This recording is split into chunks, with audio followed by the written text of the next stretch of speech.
Welcome back. We've got a really fun, exciting, unique, and special episode. Today, I get to interview one of our very own, Dr. Matt Vogt, because of some exciting news recently. So, Matt, how in the heck are you? This has been the craziest couple days of my life. We're recording this on Thursday, June 5th. I managed to get a little bit of sleep last night, so that's good progress because the 2 nights before that were not the best sleep, but all for good reasons. Yeah. So, for any of you that haven't been following anything, Matt recently qualified to play in the US Open. So, super exciting, like kind of unreal, Yeah. unheard of.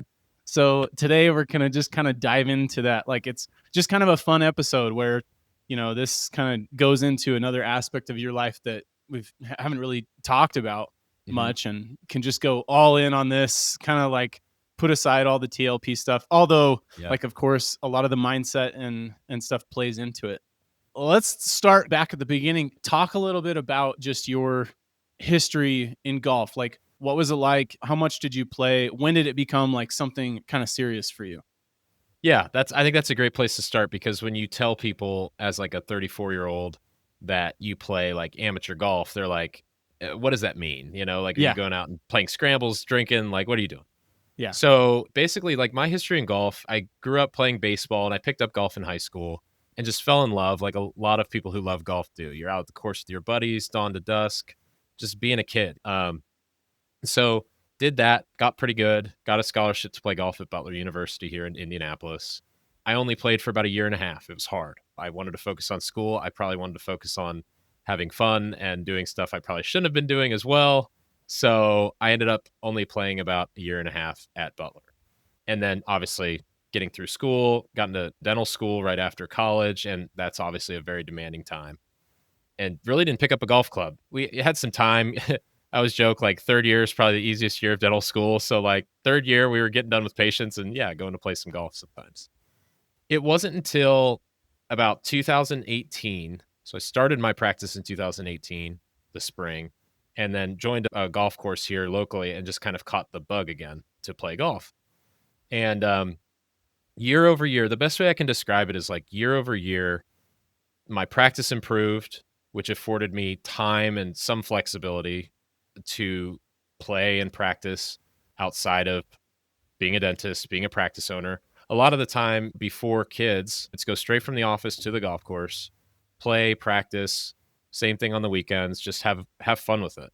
And that's how it's gone for really like the last 7 years. As the practice has grown, I've just been able to do more and more. And so the way amateur golf works, in my scenario, I was a pretty good junior golfer.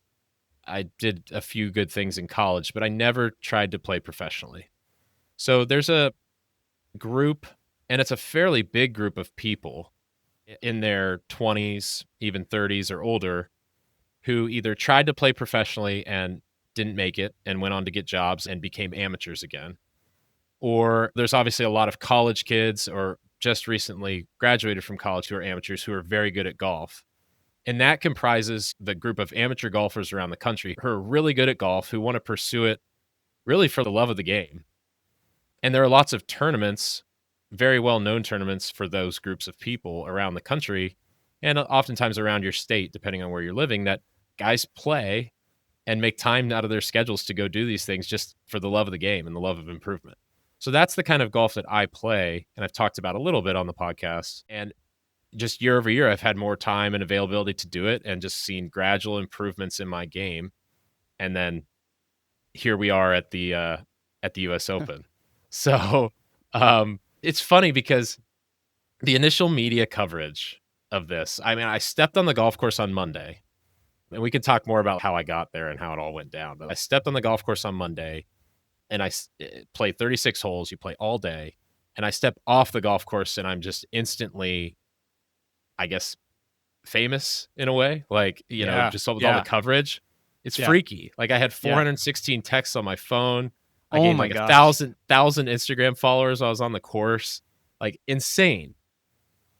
But the initial media thing was like, here's this dentist. He's working 5 days a week. He's going to hit balls after work, and he qualified for our national championship, which isn't quite correct. It's like this is something that over the years, as my practice has done better and better, and I've afforded flexibility in my schedule, I've worked really, really hard at this, not to try to like become famous, not to become a professional. I'll always be an amateur. I'll always do this for the love of the game, but it's just something I want to do. And I've just worked harder and harder at it and surrounded myself with good coaches and people. And year by year, it's gotten better. So this year, I've been playing really, really well.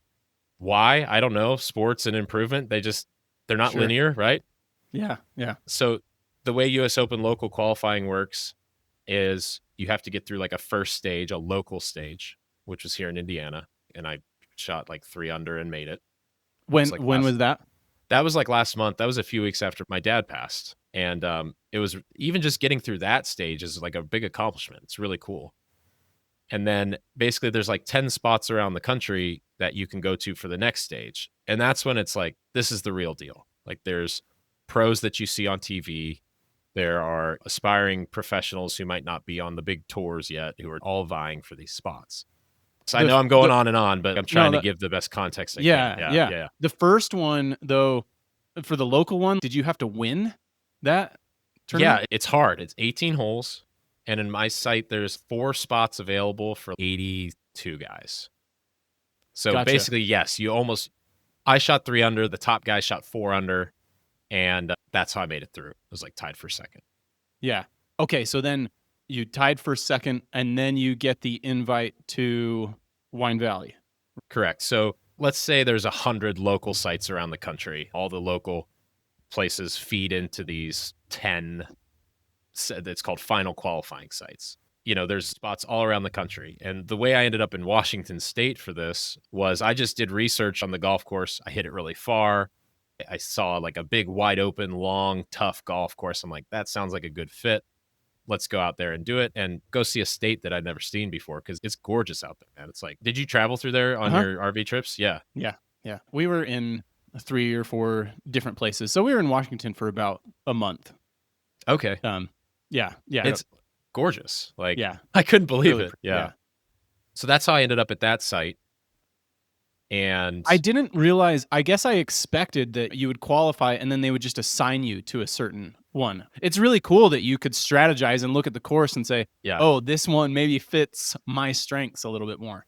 It's a game to do that for these qualifiers because it's one day. Part of my story is like anybody can do anything in one day. So it's hard to win a one-day tournament and it's just one day. So like you give preferences. So when you sign up, you say, here are my top 3 preferences for sites to go to if I make it through the local stage.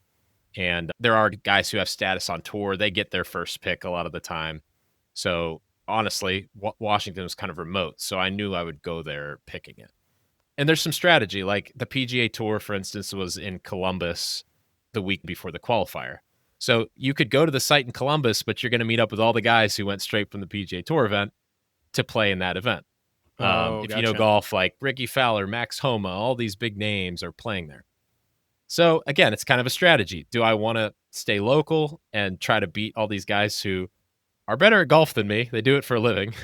Or do you want to try to pick a better spot? So but I assume that's kind of how that all works. If the competition is steeper, like a tournament like that, they're going to accept more people from that versus somewhere that's more remote. Correct. Yeah. So you're playing a game. You're like, do I want to go to a spot with more spots available, but definitely better players and try to beat them? Or do I go to a smaller site? Like mine was a little smaller with only 2 spots available. It's all kind of a game. At the end of the day, like you have to play really good no matter where you go. But like if you can find any little edge, it helps. Yeah, that's really cool. So I guess to back up even a little bit, like, okay, 2 questions that kind of go together. How many guys in the country would you say are like amateurs, like kind of what you described, and how many of them per year have an experience like this where they qualify for a big event like a major? Yeah.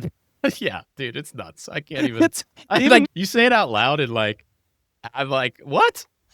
Oh my gosh.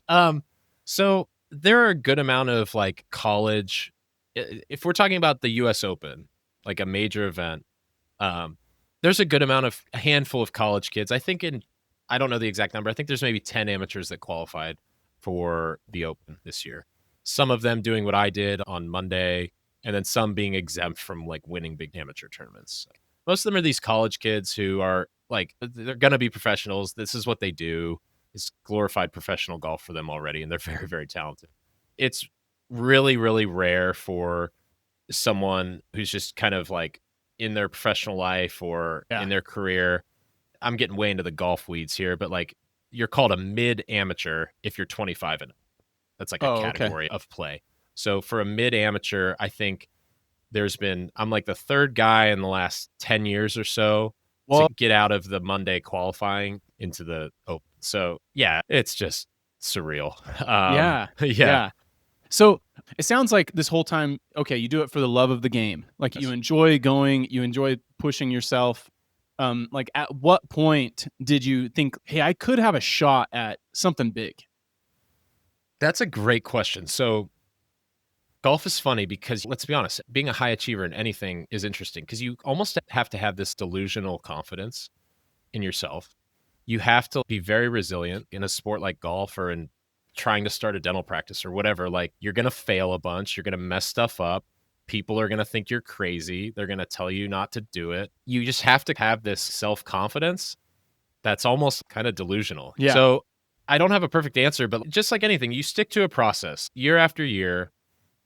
I'm playing golf, I'm practicing, you see incremental improvements, and it's certainly not linear. You have down times, I like to say in golf, it's really helpful to build evidence of what you're capable of. Let's say I'm playing a match with my buddies and I come down to the last hole this year and I hit a really good shot under pressure. It could be for 10 bucks, but I hit a really good shot under pressure. That goes in my memory bank. I'm like, hey, I felt pressure there. I felt that queasy feeling in my stomach. I did it. Like, Yeah. cool. That goes in my memory Yeah. bank. And Yeah. then you get into these experiences where you're at this qualifier and I'm ready to puke all over myself. I'm so nervous. But I'm just like, I've been in these situations and I don't know how today's going to go. But I know that I've made it through some of these situations in the past. So you have to have that delusional confidence, but like you have to have complete acceptance of everything that happens. You have to step up to a shot and throughout the day and be like, I could hit a terrible shot right now. And I have to be okay with that. Like perfection is not the goal. So yeah, it's just been like year over year, you hope to build the evidence and you hope to build just like confidence in what you're doing. And I'd say in the last few years, playing in some big amateur events and playing well, that's started to build the confidence a little bit to lead up to Monday. Yeah. So it's interesting because it's almost like when you talk about accepting, Mhm. there could be a bad outcome. In some ways, I think that's a really good way of taking the pressure off of a high 100%. pressure situation. It's like, Yeah. okay, well, yeah, this could be rough, it could not go my way, but I'm going to learn from it. Right. I think that's one thing that I really appreciate. And I think it totally plays into practice ownership or business or just in life in general when you're trying to make decisions that can be tough or feel like there's a good amount of risk involved and just saying, look, I'm going to come out better on the other side regardless. And I feel like you have a really good mindset in that way. I mean, I think about this almost every day as it relates to life and golf and everything. Here's a great analogy. Like, imagine you're driving down the highway and you've got the lines on the left and the lines on the right. Imagine that when you're driving, if you crossed over one of those lines, you died. How scared would you be? How Yeah. would you drive freely? How would you do Yeah. anything driving down the road? You'd be white knuckling the steering wheel. You would perform poorly. Yeah. There's no way you could, if you had that consequence in your mind, there's no way you would perform at your best. Versus if you said, okay, I'm going to try to keep it in between the lines. I know I'm going to hit the rumble strips. I know I'm not going to die if that happens. I know that's not ideal. I might wear my tires down. I might catch a nail somewhere, but it's not life or death. Well, you're just going to drive, right? And sometimes Yeah. you'll go this way and sometimes you'll go that way. You won't be perfect, but that's kind of how the mindset has to be with golf and pretty much anything that you're trying to achieve. You have to give yourself some freedom to go outside the lines a little bit because that's just how anything works, right? Nobody is Yeah. perfect. What I don't want this to sound like, hey, I did this. Now let's talk about dentistry and coaching and everything. But there are some examples in dentistry, like you're placing an implant, right? You have this implant that has to go in this perfect spot in the bone or it's not going to integrate. You're going to be freaking out, right? Like you're not doing a guided surgery here. Versus if you've got all this bone and you're like, yeah, I'm going to get it in the right spot, but it's not going to be the perfect angulation. And that's not what's most important. Then you're going to be free. Literally, same exact principle. So, yeah, I mean, that was the mindset on Monday. It's just like, I want to do this. I'm here because I want to be here. At the end of the day, like, you just have to accept whatever happens. It's so much easier said than done, but sometimes it works out. Yeah. Yeah.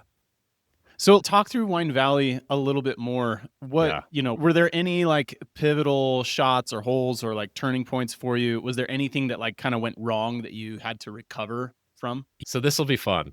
I hope I'm going to talk about this. And if you're not like into golf, I think you'll still be able to follow along. So, get out there. It was a beautiful part of the country. I took a buddy with me to caddy and we were feeling really, vibes were high, nerves were up. You just kind of have that acceptance. You're like, well, you walk to the first tee and you're like, here we go. We've got whatever we've got today. So I started off really well, played super, super well in the front nine. I knew that my story being there as a dentist and just like a career man would already be a story, and it already was. So like Golf Channel was there and doing some stuff, and they asked me some questions the day before. So it already felt kind of big. I started off playing well, and then people start coming out to follow you, and there's cameras that start to come and check out your shots. Like, okay. Yeah. All right. And I just know what's going on with friends and my wife at home. They're checking the leaderboard. They're like, yeah. Okay, good start. Let's not get ahead of ourselves. We got 27 holes left, but like, good start, So in the middle of that first round, if you start playing slowly for whatever reason, you get reprimanded basically. And if you don't speed up, you will get a penalty. So towards the end of the first round, I'm playing really well, and we got warned basically. And when that happens in these qualifiers, like, it's jarring because you have to feel like you're sprinting to catch up or you're going to get penalized. Wow. So I missed a putt that's no longer than a couple feet, just rushing. And just immediately the flood of dread, emotion, reaction. You're like, oh my gosh, did I just ruin everything? But again, you got to accept it. You got to move on. I can change it. So I got to my 18th hole and made this super, super long putt, which ended up putting me in tied for the lead after the first round. So again, I'm excited. I know what's going on. And I just know I didn't look at my phone once all day. Yeah. I just know what's on my phone, right? I know what the buddies group chat is, it's like, okay, you're telling me there's a chance. And then after the first round, so the second round starts about 45 minutes after. You get a bite to eat, you hit a couple balls if you need to work something out, and then you go.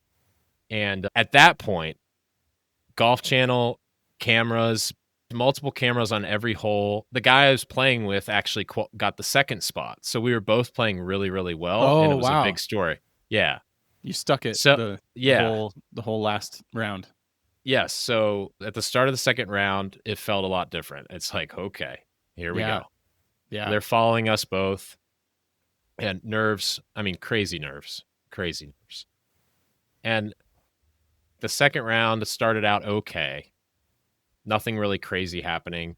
And I was like right around the lead with 9 holes to go. And again, I'm out there. I'm thinking about all my friends at home, and everybody are probably more nervous than I am. And I'm excited about the fact that there's friends, acquaintances, patients, people who are like following Golf Channel that they're like, wait a second.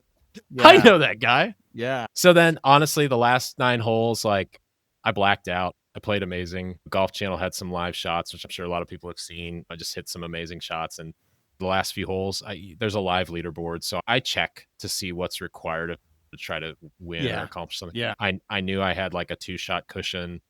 And so the last few holes were a mixture of like, okay, please do not screw this up. I'm going to throw up all over myself. I'm going to cry because I'm going to qualify for the US Open.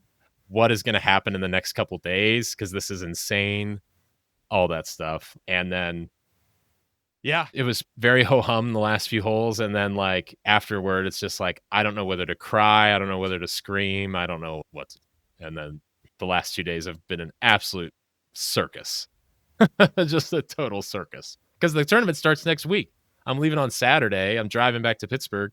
Yeah, it's just like, boom, let's go. You're in. So it's been insane. Yeah. Wow. What an experience. I think it's so cool. I think even more the fact that you could stick it out during the second round. The first round is cool, But the fact that the second round you could still play really impressive, stay at the top of the leaderboard, and come out I on know, top man. is just insane. I know. And so the guy I played with, Brady Calkins is his name. He's been a grinder trying to play professionally, trying to make it to the highest level. He's come very close. And he's like, how did you stay calm? And I might have appeared calm, but I wasn't, you know? A way I can describe it is that you're under pressure, you're in the lead, you're doing things well, and you almost have to tell yourself, like, you wanted this. Like, this is what you wanted. You didn't want to come out here and play bad, right? So it was just a constant reminder of that. Like, holy crap, I'm scared. Oh my gosh, what if I blow this? I mean, I hope I continue to play great golf, but like legitimately in my head, I know if I blow this, this is an opportunity I may never have again.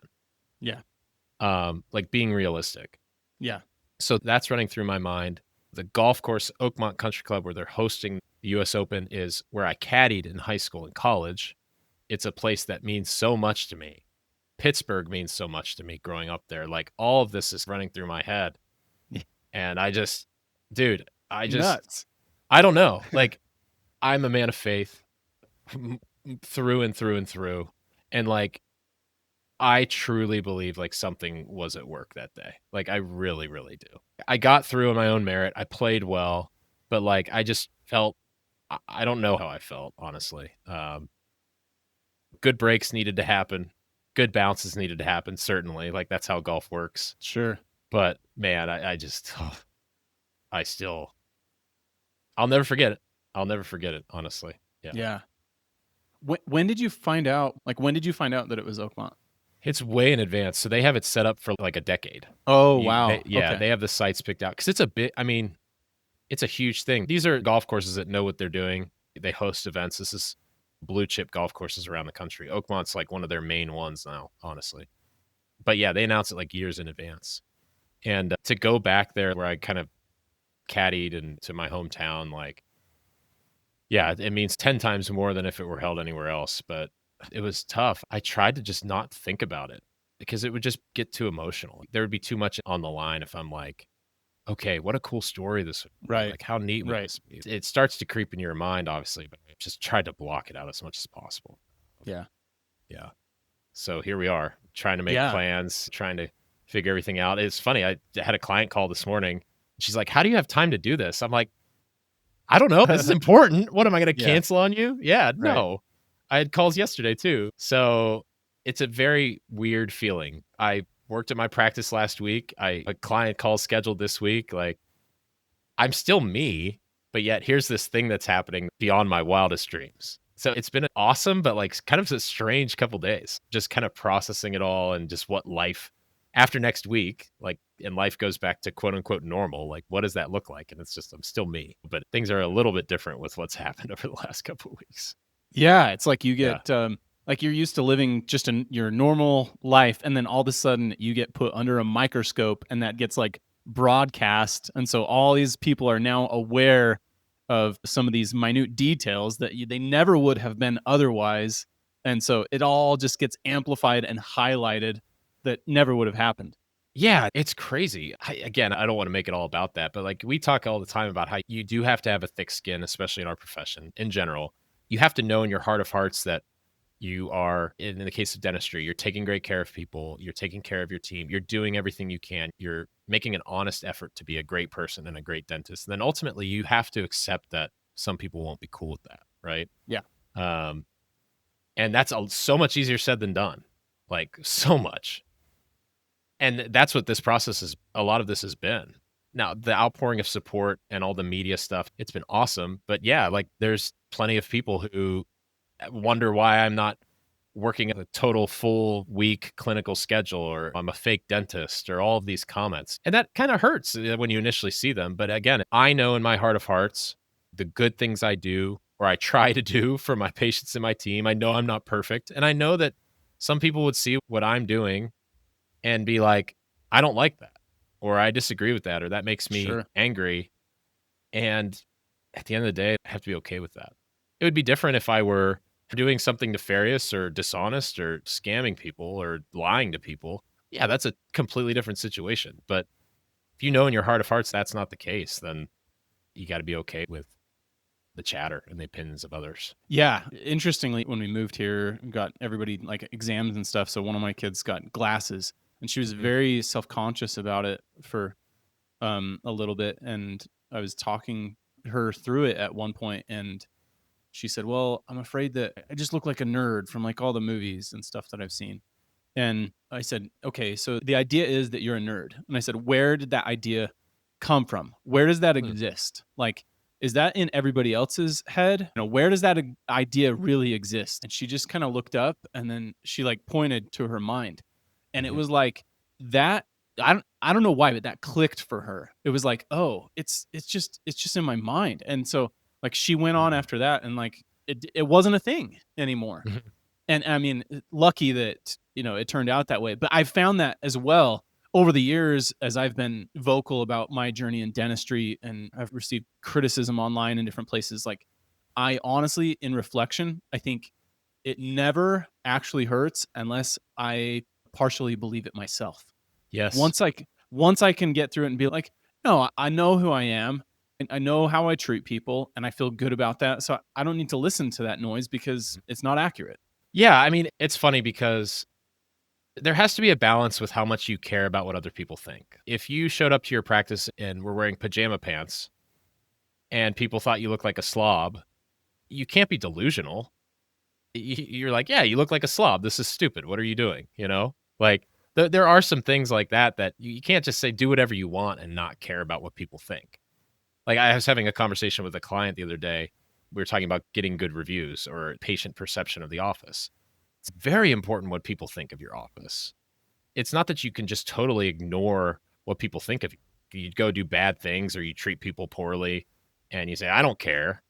But, like, you just have to admit that no matter what you do in life, people will look at you through their own lens, whether it's they disagree with how you're doing things, whether they're jealous.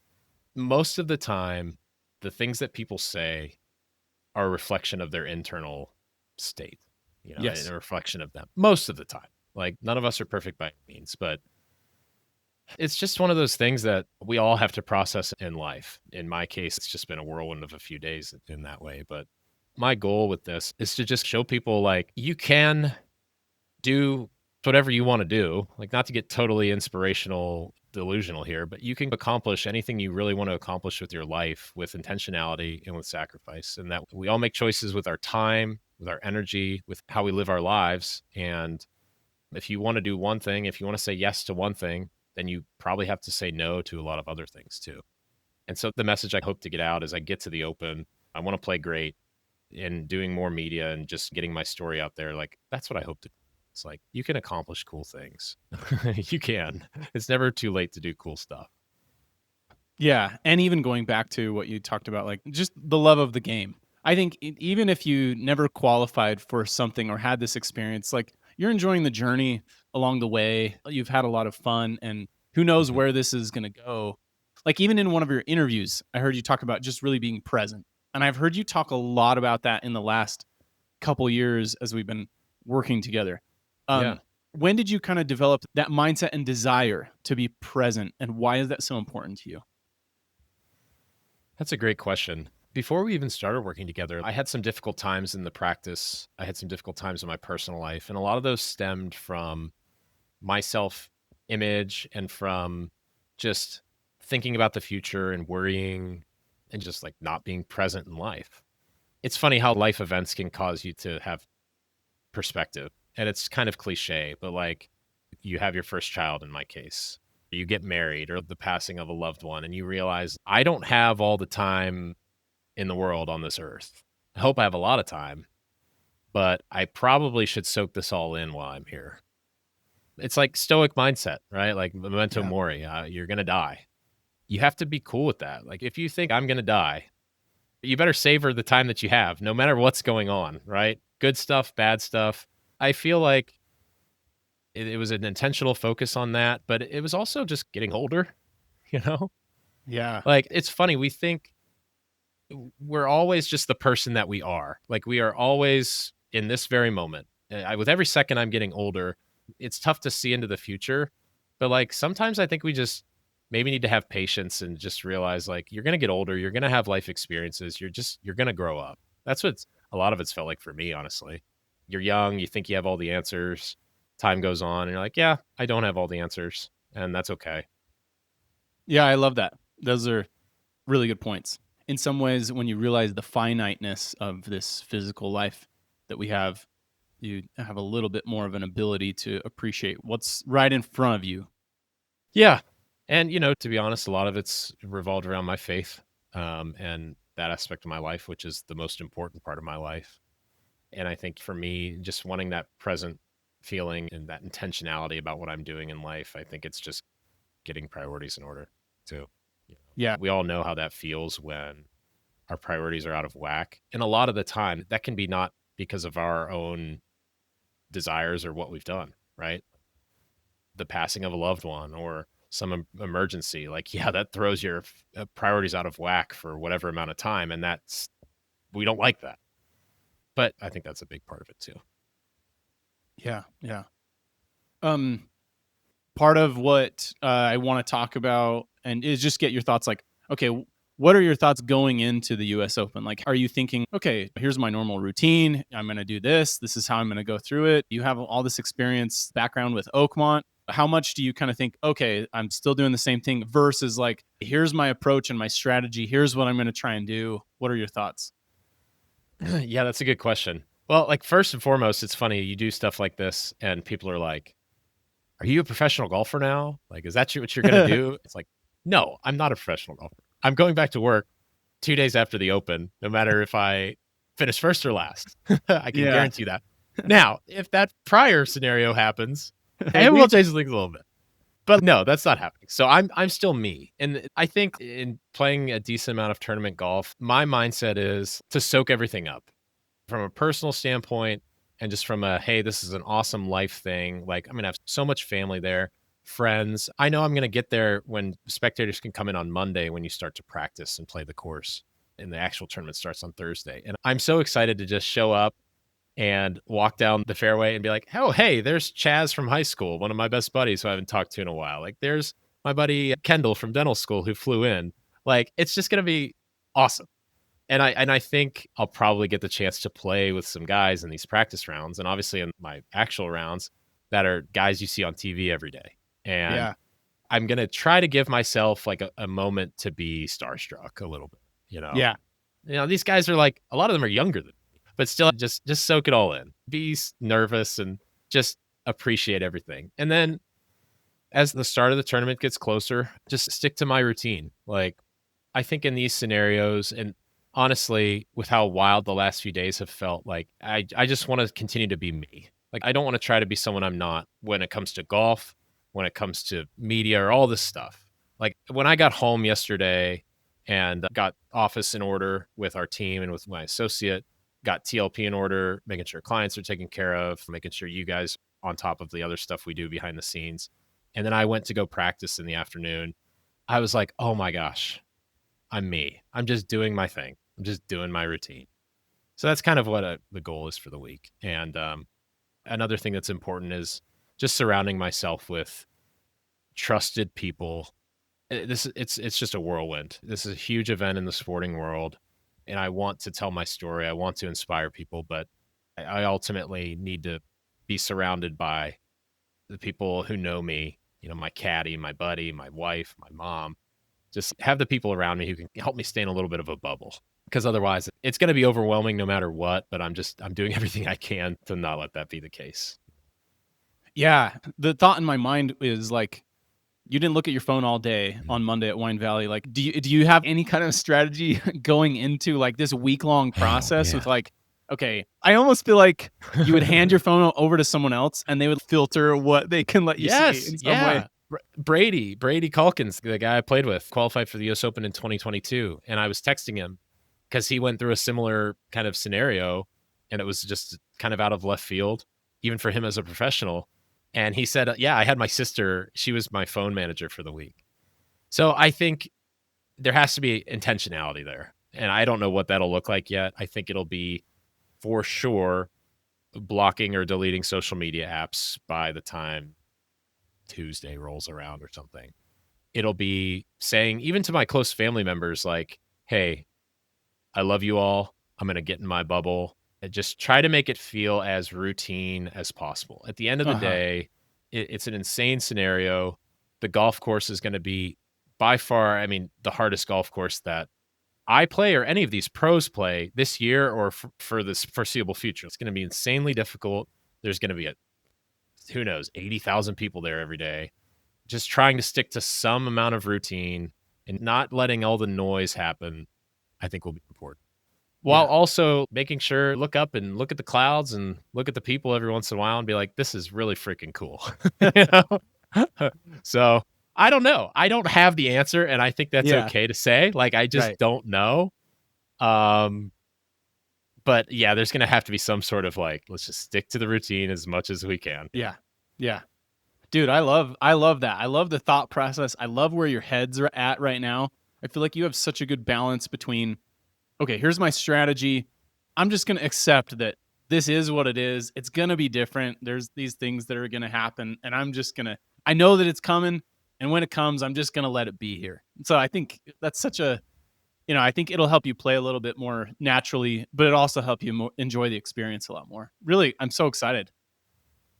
Well, this has been so fun. It's fun, even in TLP. It's kind of like thrown everything off, where it's just like, "Whoa, what's going on? Yeah. How do we Yeah. respond? How do we do this?" So it was fun to like have this idea to kind of do an impromptu podcast, just get a feel for where you're at, what it's like to go through this process. So I know your time's super busy this week and next. I think you should definitely put like an auto response, forward Yep. emails to me and Steve. We'll do whatever we can so that you can enjoy next week. So really appreciate it. Any lasting thoughts you want to share? It's been so cool just to bring it back to like the dental community. Like, we all share that bond. We get each other, and that response has been awesome. So I'd say to everyone out there, say a prayer for me, please. I don't know what I'm praying for. I'm praying for everything. Yeah. Send some well Yeah. wishes. All the messages and stuff mean a ton. I can't wait to report back no matter how things go. I just Yeah. appreciate you all. And yeah, it's just awesome. So, Derek, Yep. this was fun, man. Thanks for being a great partner and a great friend. And I'll see you on the other side. Yeah. Yeah. Good deal. Take care, everyone. We'll talk to you All next right. time. See you, everybody.